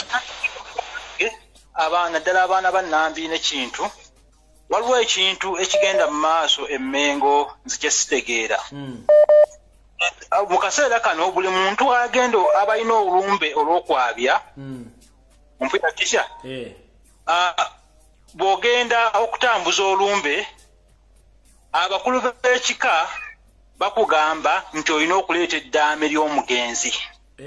Eddaama yani abakulu b'ekika naye nga nkakasa ekintu kino mayiga yali emabega waakyo. Kaakati bakusaba tumanye eddaame kiki ekitegeeza mu Buganda. Eddaame kiba kintu kya munda nnyo. Omuntu otuuka n'okuliwa omuntu atali wa munda mu famire alikuterekere. Naye essaawa eno Mayiga ne gurupu ye bakyusa omuntu obugenda kubanga kati bantu bakyusa nti bw'okoga olina olumbe olw'okwabya olina kugenda Mmengo simanyawo sabe biki kasaso yona go bakola mboli okotambuza olumbe kati bwogenda mbakulu b'ekiko okutambuza okubagira ngotani kusaba olukusa okutambuza olumbe bagamba kibasookera kunga tebanaba kugira kintu nansi okolete dame twagala kumanya musika tulaba abantu tulaba bannansi kuggwawo abaana b'abagenzi kuggwawo abasika kuggwawo kumbe nkubanga nze nkakasa ekintu ekyo balondoola ebintu omugenzi byabadde alina oli mutuufu kikyalumbuye buuza funa ku muntu ye naye n'omubuuze totumye wesitukire ekyongera okuva ku ssimu kunongera kinoonyerezaako tuyina olumbe naye abasajja kyatumazeeko enviiri ku mutwe okutusaba eddaame ly'omugenzi baagala okumanya omusika yaani omugenzi abadde na biki byabadde alina tuyina akataka kaffe abasajja kebaagala okututwalako toyanza gyosebo balamusiza bannakyukakyuka bannange mubeere nnyo omukama atukuumira his excellency Kyagulanyi Ssentamu bali president w'ensi yaffe kale anti mbiwulira Hello. Jebaleko ssebo. Kale nyabo nawe jebaleko munnange. Nkubye ku nsonga z'omugagga Hamu. Baluddewo kumutta y'enteeka yange. Hamu kuddako okuyamba abagagga banne okubba n'ayamba abagagga banne. Naye abantu be tebalina kiramugwamu. Hamu alina muganda we nga bamuyita Fredi yamuddako namba 2 naye avuga kapiki kakadde keyeera mu looni Hamu mugagga akyusa abakazi ng'akyusa engoye Hamu mugagga agamba mbu alina ebizimbe naye mugagga muki oyo omuganda omuvundu atasobola kugamba ati kale nange nziba kanzibireko ne bannange zisansanireko mu kika olaba mutta bamutte Hamu baluddewo okumutta muganda wavuga akapiki akakadde alina sulana mu muzigo bamuyita Fredi ye second born yaddako Hamu yennyini kijja kwegera linnya lye lyakubiri lya kika asigaze obulamu bwe naye anoonyeza Hamu asobole okuyambibwa Hamu yabula Hamu bamutte baludde nawe era abatuufu Hello. Hello. Wanji nyabo.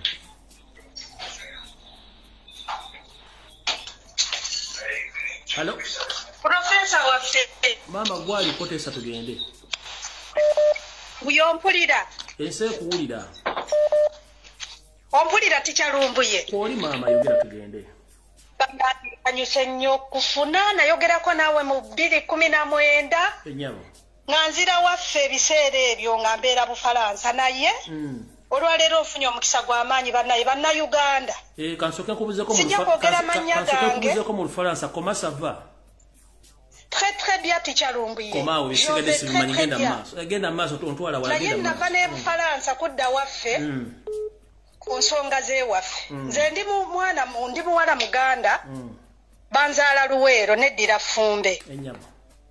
Naye ticha maze Bufalansa giringa emyaka 2 nga nakatuuka wano natuuka wano mu 2 natuuka wano mu 2 mu 3 nengenda nenkyalako Ebugirimaani Ebugirimaani nasanga mikwano gyange banna Uganda ne bantwala mu mikwano gyabwe abakyala Abanyarwanda nga bali abakyala nga 6 nga babateeka mu nnyumba naye nga babba baabwe Banyarwanda bagenze kulwana Chadi abakyala nga beetamiddwa abasajja tebakyabalabako abasajja baabwe babatta ekyo ne kiggwa nze mama wange bamuzaala Masaka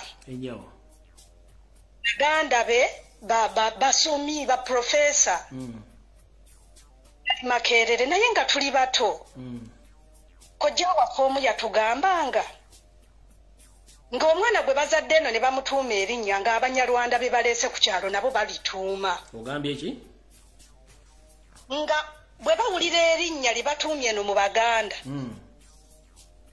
nga nabo erinnya libawulidde libatuumye omwana gwe bazadde nabo eri bwe batuuma nabeeri bwe bazaala nga batuuma erinnya lye erimu ery'Ekiganda. Okay. Kati ne lutuuka bakojja ne bafiirwa, bamaama ne bafiirwa. Afiiriddwa bamuyita Namwandu. Bagenda okuwulira omwana gwe bazadde ng'eri mu Banyarwanda bamutuumye Namwandu. Nga tebamanyi kigenda mu maaso mu mannya biki. Ebiseera ebyo mabega nnyo kojja we yatunyumiriza. Kati nze Professor Ticha Lumbuye gw'olaba. Nina Omunyarwanda gwe mbadde nkozesa emyaka mingi. Ndowooza tumaze emyaka nga 15. Naye omwaka guno nzijiddeyo obwereere bwe n'abundaga. Nali mmanyi talina beewaabwe. Nga bw'omubuuza kati ku luno agenze n'aŋŋamba yafiirwa bwe namuwa omusaala. N'agamba muganda wa maama wange yafa abeera Kibuye. Ava kuziika. Ekyakola obubi yanywa n'atamiira. Bw'atuuka okutamiira ne bamukwata. Bwe bamala omukwata n'avuma abasirikale. Abavuma mu Lunyarwanda na Lufalansa. Soko yabavuma atya mu Lufalansa. Kuno kwe bali abavuma atya mu Lufalansa. Bantu bagala kumanya yabavuma atya mu Lufalansa. Abavuma abagamba Rwanda esinga Uganda. Tujja kubamalawo. Tujja kukola buli kimu ekisoboka. Anti njagala byogere mu Abaganda muyina byogere mu Lufalansa abantu babiwulire kuba kuno kwe bali bono kuba no group kwe bali babiwulire babitegeere bebuzabuza. En fait, c'est driver wange, c'était mon chauffeur.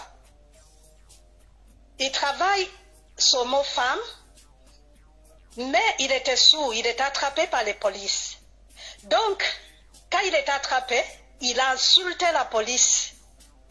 Il a insulté la police comme c'est pas permis, comme au Rwanda, c'est plus joli, comme le Uganda. Et il a vraiment insulté, on disait, on va vous terminer. Les Ougandais, vous avez rien à faire, on est déjà ici, on va vous tuer. Voilà. J'ai attendu jusqu'à à 7 ans. Pour d'ailleurs mu Uganda mama kati awo kitege bategede tugende mu Uganda maliriza fundikira. Kati nzira mu Uganda nga jagamba Abanyarwanda tugenda batta Uganda esinga Rwanda temuyina kye mutugamba. Enkeera ku makya nze Ticha kyenkugamba oli mbeera naye. Amannya yagakyusa yeeyita Muyomba. Yagenda mu kika ky'Engabi. Ne bamutwala ne mu Mutuba ne bamubuulira ebyokwogera. Muganda we gwaga Muganda wabeera Buwama. Ku makya amaze okuvuma abasirikale bankubira ekiro saata wanagendayo. Amaze okuvuma abasirikale mu Lunyarwanda nga ku makya yeeyita Muyomba. Nga ntuuka nali ndudde naye sobola mulekayo. Nga nsasula abantu be yatomera. Nga naye mukola ki?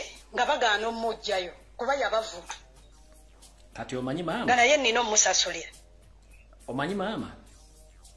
Wanjisebo. Olwokusatu keera bokezi gwo bosooka ekkuba essimu emboozi eno tujumye abantu bagiwulire bulungi. We bali nnyo bali mu Lufalansa bagamba merci beaucoup si bagamba. Merci beaucoup Ticha. Merci beaucoup. Jotado we bali kuweereza ggwanga. Kale nnyo we bali nawe bali kubeerako. Ndowooza mu nsi yonna nze asinga okufiirako. Mukama akunkuumire tojjanga okwo. Mukama akunkuumire Ticha. Abafalansa bonna bande be bagamba batumidde nnyo merci beaucoup bye bye. Amina. Merci beaucoup bonsoir. Okay. Allo. Jeba yakose. Kale mukuru nawe jeba leko. Kale. Ndi wano Dubai siga kwogera amannya gange naye nga nsala nviiri. Esebo. Bannange obusajja buli wano bumbega. Kasajja kasooka kajja ne tekabunira amannyo geeyo side zeeyo naye erinnya kayina lya Kiganda. Batunyo mix tunyo text. Tebabunira bali awo kwogera kabula okuyiwa amalusu. kakeera bukenzi ku machane kajja kagenda kasanga buli na Uganda yekali kamugamba bansudde bandese ku airport sina mulimu munyambe mufunire ekyokulya abaana bambi ne bakasondera sente asanze mu supermarket n'akawalo kyakawadde wayite ebbanga ttono ndowooza nnaku 3 wiiki emu ndowooza mbukafunye omulimu kafunyeyo mu kibanda omuli kukakola gusasula 3,000 naye ng'abaana abali eyo bafuna akakadde kamu ku kamu 2 nga beesuza beeriisa kosebo nga kagamba bakasuza bakaliisa bakawo bukadde 3 kafunye buno bakakolera ne visa bakasuza sajja munaaye wayita ndowooza wiiki endala emu ne kagaba akakoledde visa mu nnaku ezo mu wiiki 2 wekamala ogamba nti bakakoledde visa ekyanneewuunyisa kuba nze kajjako wano nga nkasala enviiri wekagamba ono nti nze eno wekagamba ono nti bannaye ebizibu byennina biki kagula ng'engatto ze kambala essaawa gye kambadde ku mukono engoye ze kambala za bbeeyi naye ng'omulimu kakagufuna wagenda oyitawo omwezi gumu weeguti katandika okukubuuza kuba nze kajjawa nenkasala enviiri kagenda obikula inbox nga ndabamu simanyi gye naani simanyi gundi ani nga mu profile picture eziri ku nkwaga amannya kuliko abasajja abalina ebyambalo by'amagye zi profile pictures natya nengamba mweberere muganda wange wayitawo eddakiika 2 nga kaŋŋamba naye kandaba wano nga ndi mulabalaale ya president Bobi Wine negamba kati abo tebalina nakiddako simanyi gye n'omuwooza ali wano nagamba oba nkakuba engolo naye nga ntidde n'okutya akasajja simanyi nakumanya kuba katera n'okulaba ate wekawulira information eno kammanyi naye nga Allah yasinga okumanya tuli ku mulamwa bannaye bannayuganda mwebereremu kale kabulaza mukama kuume twandabira be Dubai yonna kale sewo hallo wanji mama ticha webale tuweereza mukama kubeera ko nyabo kale sewo kakati nze nsinzidde wano Germany osinzidde Germany naye nyaze naye abagundi bannayuganda babadde bamanyi abagundi abo abanyarwanda abo naye babadde bakwogera kati omukyala avuddeko oli agambye agaluweero naye luweero nze nalina jjajja wange luweero naye yafa kati nzijukira yalina ekibanja kinene nnyo nga kuliko ente ne basinza jjajja wange oyo n'asinza omulaalo naye omulaalo bwe twamusinza ku kiraalo n'amuwaako omanyi baagala nnyo ku nsonda z'egundi z'ebibanja okubeera ng'omwami tabeera eyo nga bw'alabira n'ente kati muzeeyi ndooza jjajja waffe ndooza n'agamba kasita omulaalo gy'ali sijja genda kulambula kiraalo manya kulambula kibanja naye agenda okuddayo emyaka emirala ng'omulaalo tasazeeko ekibanja ng'agamba siva wano ng'omukyala bw'agambye n'agamba ng'omuvubuka oli bw'agambye ow'embalala omusajja n'agamba siva wano kati munange nga tugamba ate balina ebiteega era bannayuganda bamanye nti omunyarwanda bw'aba yeesimbye mu kintu kyo naawe obeerako kyokola oba olijjawa oba onoga ki naye omunyarwanda alina ekiteega kati era ogenda omwesimbamu nga naawe olina kukuzeeko kyembulira bannayuganda kati mama ngenda kusaba emu ddakiika emu obubaka obunzirize mu lujamani eri abiwunza mu tebamanyi Luganda bunzirize mu lujamani tugende mu maaso. Ich habe nur gesagt, dass Banyarwanda Leute sind so gefährlich. Wenn sie kommen auf ihre Land, sie wollen nicht weggehen.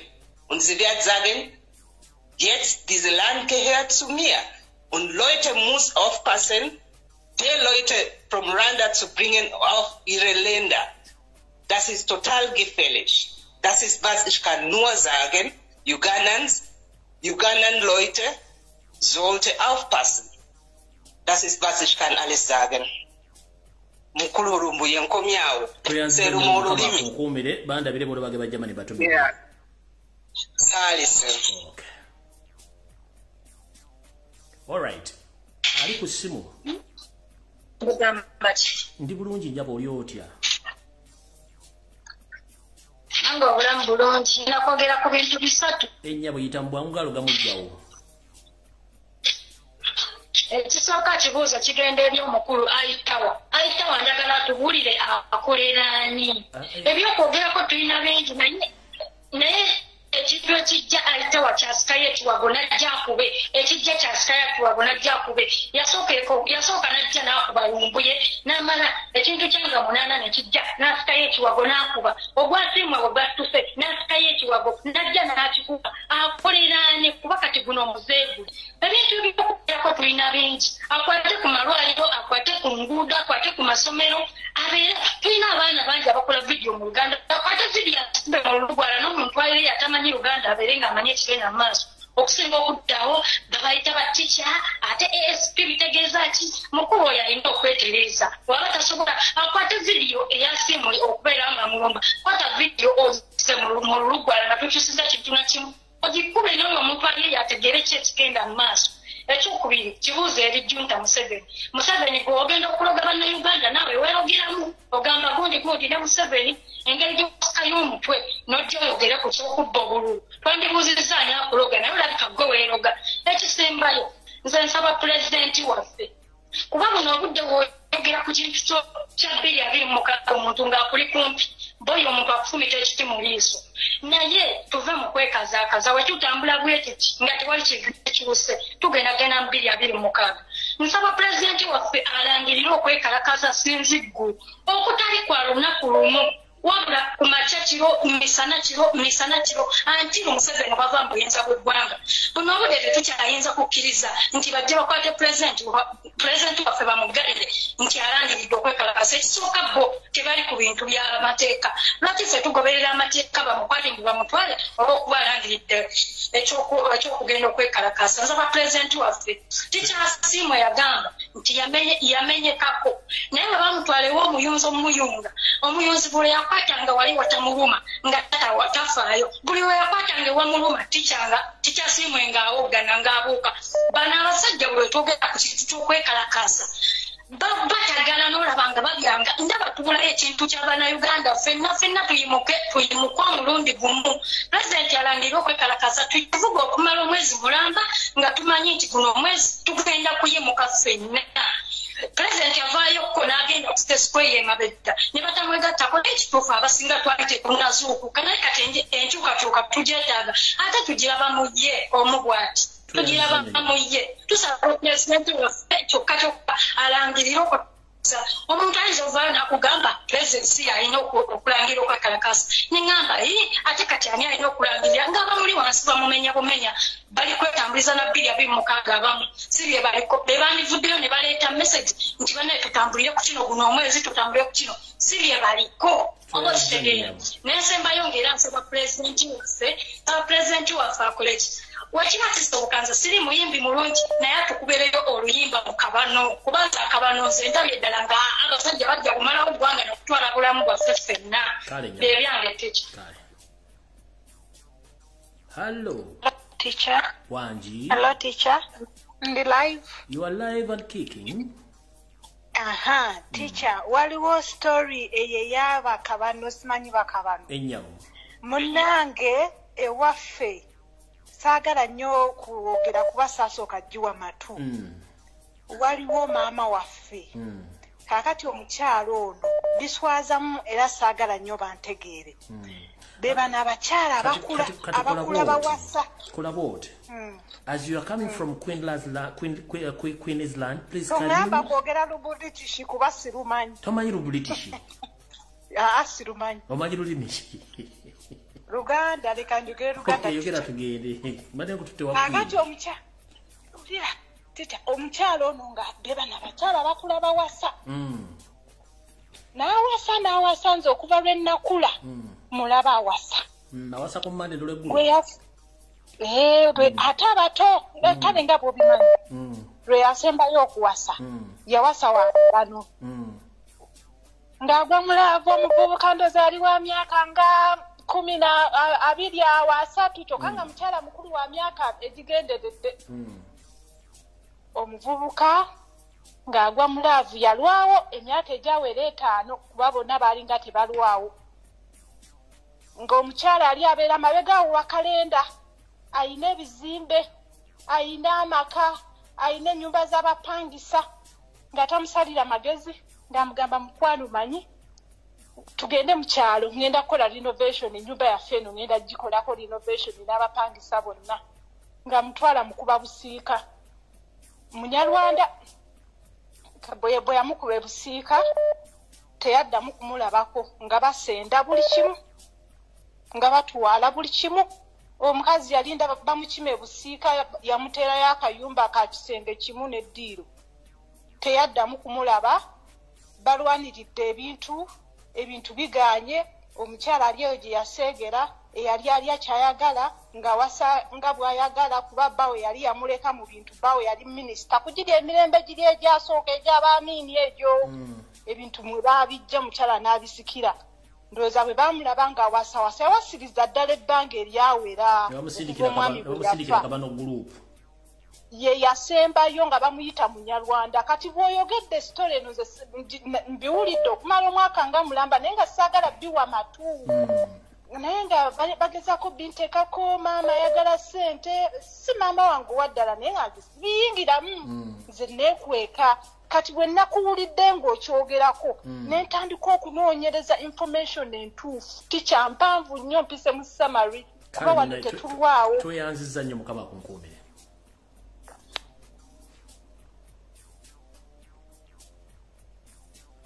Hallo. Chawe bakubereza. Kali mama nawe bali kubeerako. Onorisha. Kiyanze ekintu ky'okwagala okwogerako nina engeri gye mutusomesezaamu abantu bano Abanyarwanda. Nina abantu baba naddala mu kitundu kyaffe eky'Essemuto Nakaseke wa Honorable Rutamaguzi. Mu kitundu ekyo mulimu omwami bamuyita Mubanda William, ayina essomero baliyita Ellen White Future. Essomero eryo liba omusajja oyo Munyarwanda, so namusaako namupostingako ko omusajja oyo Munyarwanda. Naye omwami oyo essomero ly'okuva we yalitandika libadde lya bbeeyi nga lisomerwa mwana wa mugagga omunaku tosomerayo. Nga ayina ssente, ayina buli kimu, essomero lirimu buli kimu awo Essemuto mu tawuni. Naye oyo omwami essomero lye lyali lifangamu omwana buli mwaka. Naye ng'omwana afaamu lyali lifangamu omwana buli mwaka, naye nga buli mwana afaamu aba mwana wa mu batuuze mu kitundu mmwe, so si abaana abava ewala. Lyaleetangamu nnyo abaana abavudde ewala, naye nga bw'okigoberera ba tribe yaabwe baabwe. Naye ng'abaana abafa mu ssomero eryo, oyo omwana aba afudde abawaamu kumu abantu b'omu kitundu, so si abaabwe abajjamu obuzzi. So bwe mwogedde ebintu bino ngenda nga ntandika okuzza akatambi ak'emabega. Mulimu n'omwami omulala bamuyita Bakunzi, so mu eri eyo mwe muli n'omwami gwe wayogerako gwe bayita oye yaviirako okugoba Muzeeyi Mugambwa ku ttaka Sula Serunjogi. Mulimu n'omwami oye yatulugunya mwami Mugambwa. Erinnya erifaanagana n'oli omugenzi yafudde Nakamege oba Nyakamege oba Nakabege. Mu Luganda embuzi enkazi tukita Nakabege. Kati oli yafudde Nakamege kati nono Sula era n'erinnya lirifaanagiriza okuba nga ye Nakamege waatu begenda maaso. Bebo kakati mulimu n'omwami omulala era abantu b'Essemuto okubaako abali ku pulogulaamu eno batandika okugoberera abantu abo n'ebikolwa byabwe. Omwami oyo gwe nkugamba nannyini essomero eryo erya Ellen White, oyo omusajja be basajja abatambula ng'olaba ayina ne bw'alinnya obulinnya bw'ati atunula ddiini, musajja mu Adventist. So ASP Asimu yayogerako ku bantu abo okuba mu makyaki. Naye bazingako ekyaba Essemuto. Naye erimu ebikolobero n'abantu abazze bagifaamu. Naye bwe mwogedde ebintu ebyo nendaba nga kirabika kisinziira ku bantu abo kwe kiva. Then n'oyo omwami omulala gwe bayita Bakunzi. kugamba ebintu ebyokwaku abantu batulimu kuva na kubana tunudde nga ne mu famire mwennyini mwebiso njagadde kugamba abantu ku musajja oyo ayina essomero erya Ellen White abantu abalinamu abaana nga baffe ba mu Nakaseke batandika okutunulira ekintu ekyo n'enkaliriza ababadde basomesezaamu abaana baabwe. Kale nyabo toyanziza nnyo nyabo.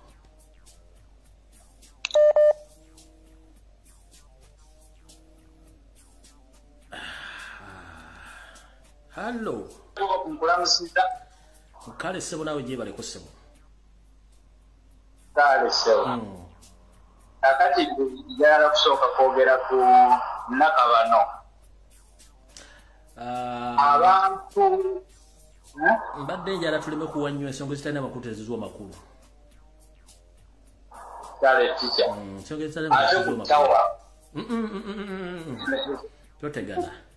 Totegana tu emission ya fya kujja ko mu 7 si aba individual no kubanga bamanyi kigendera kife kulwanisa kwagala kulwanisa mu 7 ate mulimu ate abali muku kunakuyata abalwanisa mu 7 etola abantu bafino bakwata ate mbaba president yakugamba ensonga zitalina makuto kola ki kubanga Sija yes kituufu niyo bamuzabuza banji bantu anti ulira muganda yulira omuntu go babuzaabuza nakugamba mu video ngetandika nti nali simedde mu nebyobufuzi wali batkwata amatu ne basika kati banga bali amuko basika to leave them there to be there baleke babereyo eyo nasinga kabuzaabu kwanga yonna inga abantu bakyabisama so tebalaba Njomuntu oli mzungu akolera state yennyini kola nabiraga nti akolera state. Kale sebo tuyanzanyisa. Kale. Hello. Sebo. Hello teacher. Kale sebo nawe je bale ko sebo. Je bale ko sebo. Kakati nze nina woge mugenze nga mogera Nina kastole ku katono nnyo oba ku bantu benjagala onoonyeddeko ku kikube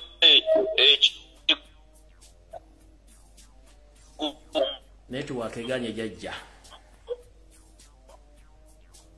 kwata ku TV oba firiji oba kwata ku eriyo ya radio jafuna network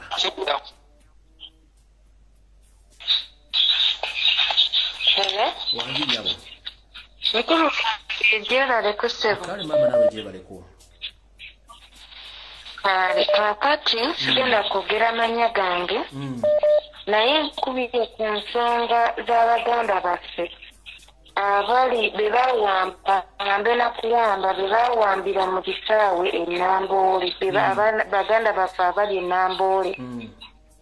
Baganda baffe babawamba tebatukkiriza yingirayo. Wabula nga batambulira ku mundu. Kati ogenda kola boti mama. Obudde gye bugenze njagala okole voice note ogintire mu inbox ngolambula ensonga ezo gye mbasoka ku Sunday Mengo. Kale sebo. Kale munene kama kunkumire.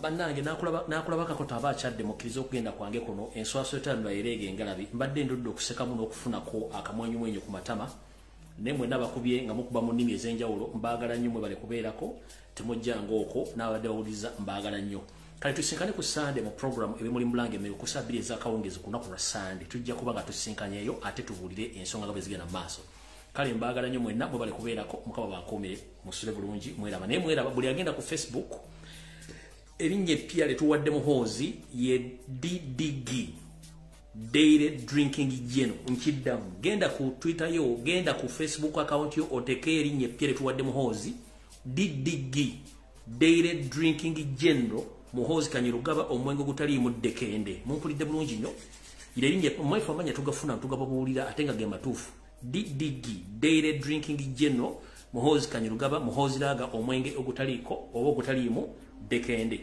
kale mukaba bankumira takumbira mpera tusinkane buli mugera ku Facebook account yo wandikeko DDG in full Daily Drinking General muhoozi Kanyirugaba omwenge otali mwadde dekende period mu kigale etugenze kwebaka. Yo, this is Bobby Wine straight from Uganda. Ewaffe Uganda. big up that YouTube channel, subscribe.